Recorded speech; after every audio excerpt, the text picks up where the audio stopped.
Hey, Don, I'm hungry. Me too. Well, let's call Luigi's and order a pizza. What kind do you want? How about a large anchovy pizza? Perfect. I'll have them hold the dough, hold the sauce, and hold the cheese. Perfect. How long before it's here? Don't you remember? Last time it took 45 years, Herb. Oh. But if they're 1 minute late, we get it free. Yeah, well, while we're waiting, let's catch a slice of Beakman. Flip him on. Yeah, and he comes with extra toppings. Fact! The hummingbird lays the world's smallest bird egg. Smaller than this jelly bean. Hey, let me out of here. Sorry. I'm Beakman, and you've just broken into Beakman's world.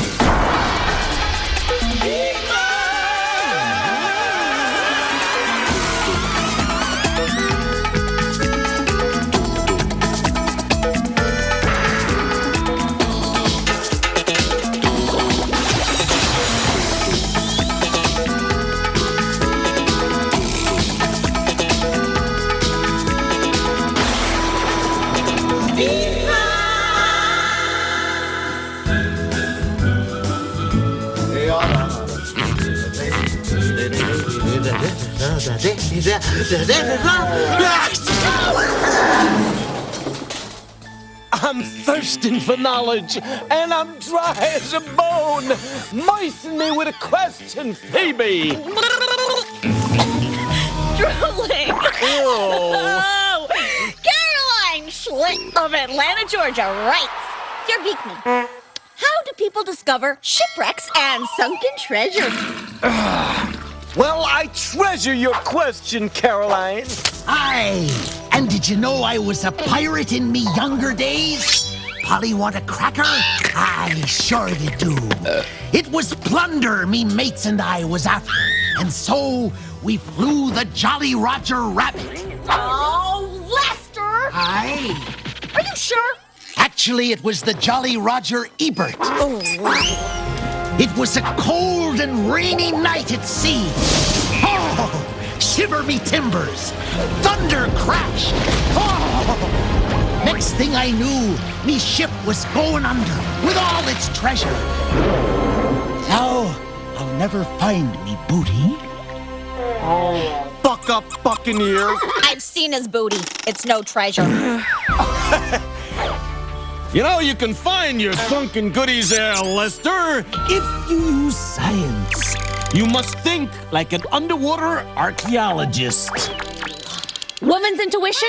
Lester's about to say, huh? Huh? Underwater archaeologist? What does it all mean, Beakman the lifeboats? Lester, archaeology is the science of finding, collecting, preserving, and studying things that have survived from the past.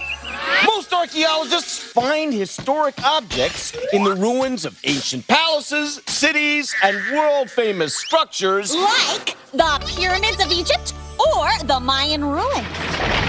But underwater archaeologists, also known as maritime or marine archaeologists, deal with things that have become lost or buried underwater. The remains of ships. Finding gold and jewels is cool, but marine archaeologists are looking for something even more valuable. The two-sided pizza. That way, when you're done eating on one side, you can turn it over and eat the other side. No, Lester, they're looking for... Self-picking boogers. No! They're looking for knowledge, Lester, knowledge! Well, they're certainly not going to find it here. Oh, What we were getting at is a shipwreck is like a time capsule.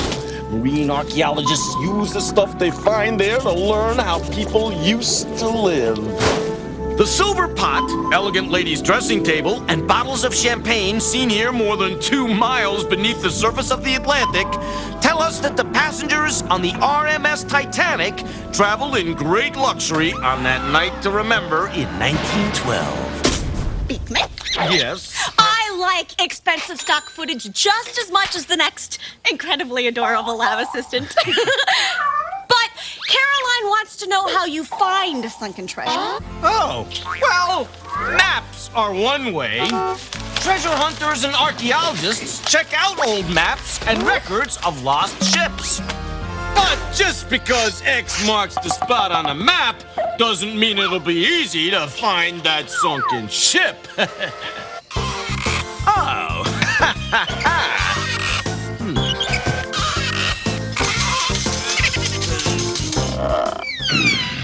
But maps are just the beginning. Scientists have lots of other ways to find sunken treasure.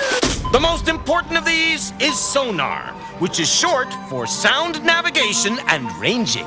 Ships equipped with sonar send sound signals, called pulses, through the water and bounce them off things.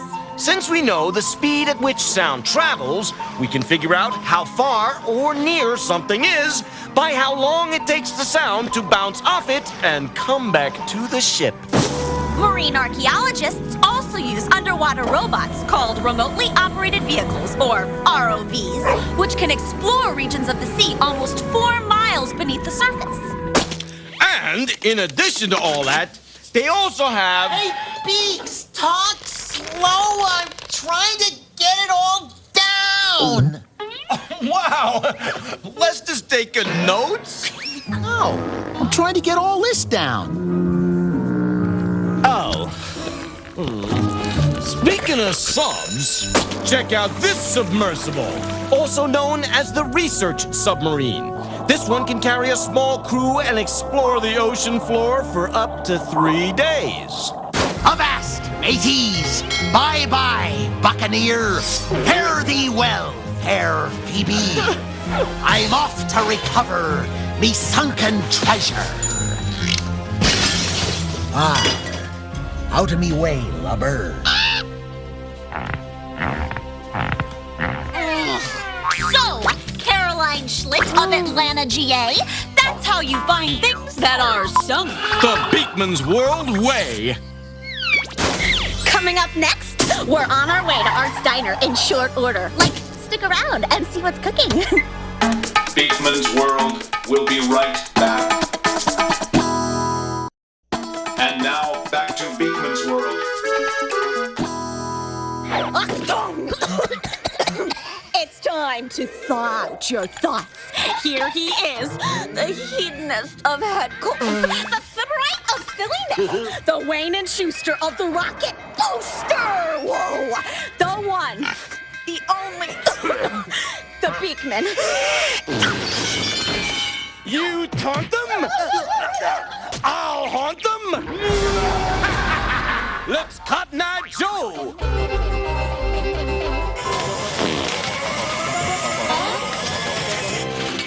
Mr. Beakman, your lab table's ready. Question.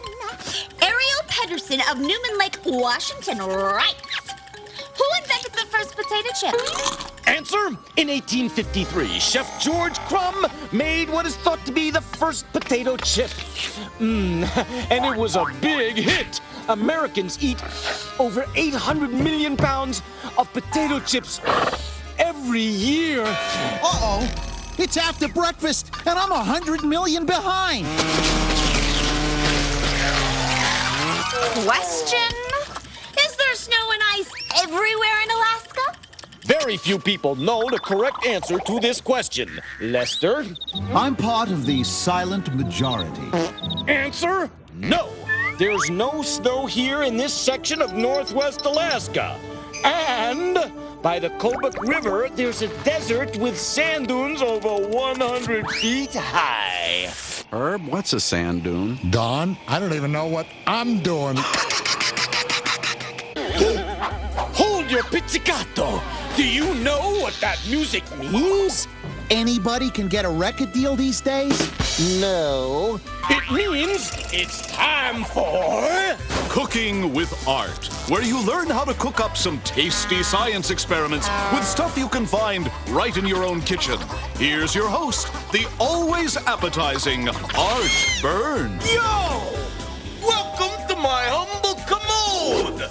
Today, I'm gonna teach you how to make punch a la art. But first, be making a list of this here stuff you's gonna need. What is the soup today? Cream of meatloaf. Ooh. But you know, I think I'll just have some lemon lime soda. Thank you. Some cherry syrup. Uh-huh.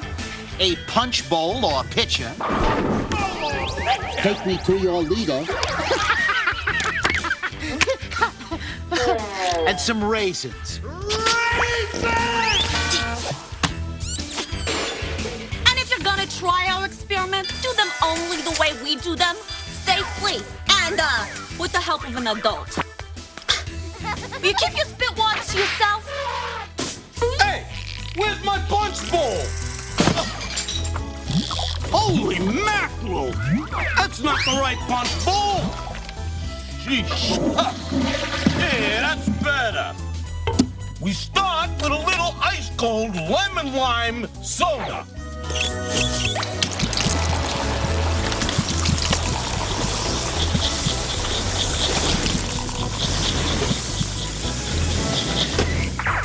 Now, for a tangy touch of color, add some cherry syrup.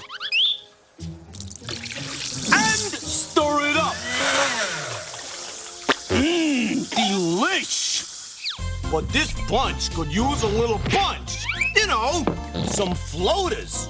So dump in is raisins. Yo, raisins! This is supposed to be a party. Let's have some dancing here. Why for is the raisins rising and sinking? That lemon lime soda we put in, like all soda, has lots of carbon dioxide gas dissolved in it. That's the bubbles. The raisin's wrinkly skin is like a bubble magnet. The bubbles attach themselves to the raisin, kind of like little raisin life preservers. That's what makes the raisins float to the top. But when they get to the top, the bubbles will pop, the raisins will drop, and wait for a new bubble crop to take them back to the top of the slop. And so on, and so on.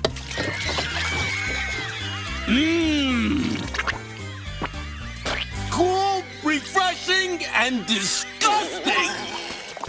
So there you have it. Another work of art. Until next time, this is Art Boyne saying...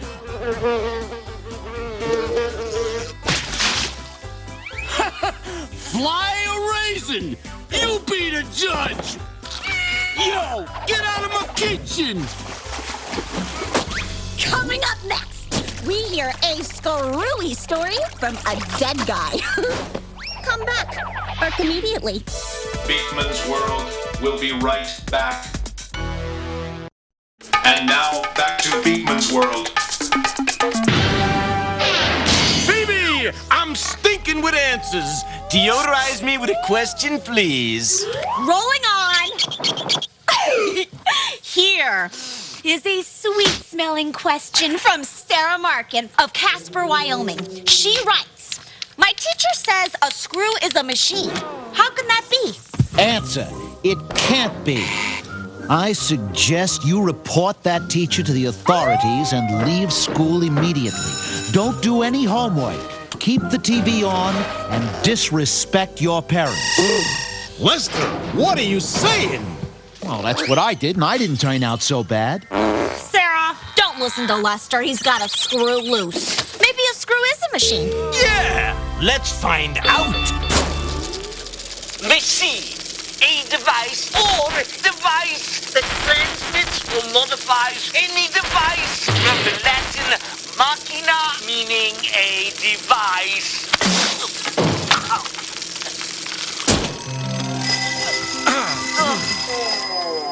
The bull that El Boreador was flinging our way simply means that a machine is something that helps use energy to do work. Machines give us a mechanical advantage. Well, that means that they allow us to do things we wouldn't ordinarily be strong enough to do. Calling me skeptical. You haven't shown me that a screw is a machine. And I won't, Lester. That's because I've got someone here who can screw it up even better than I ever could. No, not you. A master mechanic and mathematician. An inventive inventor. The Greeka who yelled, Eureka! Archimedian!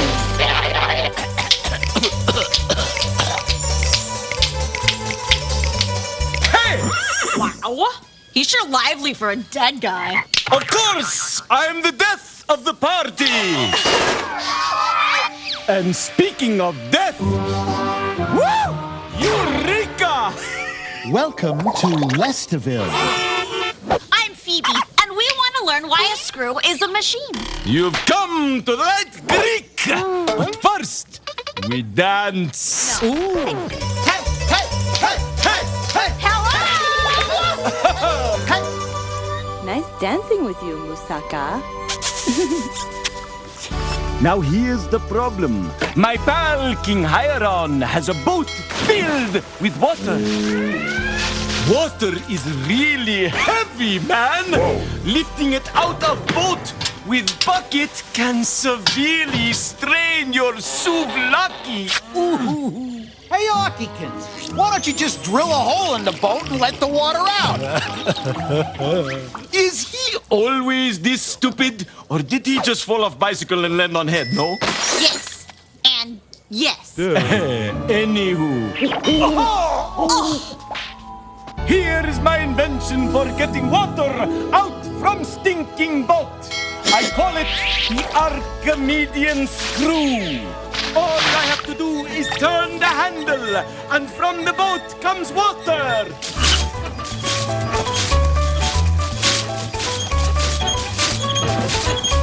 No fuss! No muss! No! Available in 3 easy payments of $39.95 plus shipping and handling. And if you don't have firmer abs in 30 days, I eat good! So, his invention makes it easier to get water out of the stinking boat because it gives him a mechanical advantage. Bingo, Boobalina! Well, my work is done here. You now know the story of the taming of the screw. What are you, an Archimedian? Yes, and you, sir, are a Greek tragedy. Oh, I bet he's got an inclined plane to catch. I better make like a grape and leap. Here's another way to explain mechanical advantage. Let's say I have to lift this crate up 3 feet to get it into this truck. Now I could stand right next to the truck and lift the box straight up.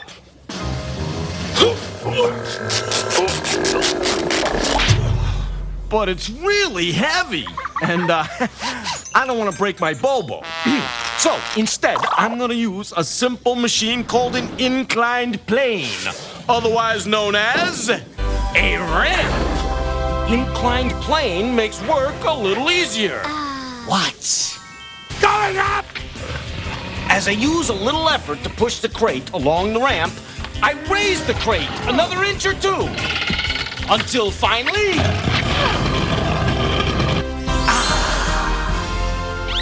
Instead of using a lot of effort over a short distance, I used a little effort over a longer distance. That's mechanical advantage. Beakman, while it is usually my job to kowtow, toady, and otherwise kneel at your scientific feet, I feel compelled to point out that we were talking about the screw, not the inclined plane, the screw. That's what a screw is. An inclined plane that goes around in a circle. I don't get it. Oh, Ray, screw in the scope, please. If we take the same inclined plane we used to push the crate up into the truck and twist it into a circle, we have that very versatile and unusually useful machine, the screw. And whether we use it to bail water out of a boat, or lift up a house, or drill a hole, or hold a bookshelf to the wall, it gives us a mechanical advantage, and that means it's a machine. And so, Sarah Markin from Casper, WI. That's the news. I'm Screws. Bye-bye.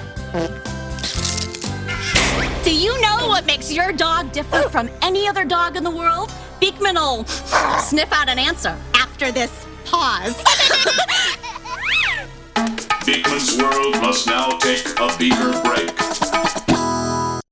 Now, back to Beakman's World. What makes your dog different from every other dog in the world? Their nose prints. Just like no two humans have the same fingerprints, no two dogs have the same nose print. So that's the scoop and the poop on your Schnauzer Schnoz. Your Pomeranian's proboscis Your husky's honker. We'll see you next time. on Beakman's World. Well, Herb, we're at the ice cap, so let's cap and recap. Good idea, Don. Let's see. We've learned how to find sunken treasure, Right. how to make raisins dance, Yep. and how machines give us a mechanical advantage. And how can we use what we've learned here today in our everyday life? Oh, I know. We could, No. Of course, we could always... Nah. Then again, we could, You're right. We have no everyday life. I know. Say goodbye. Bye.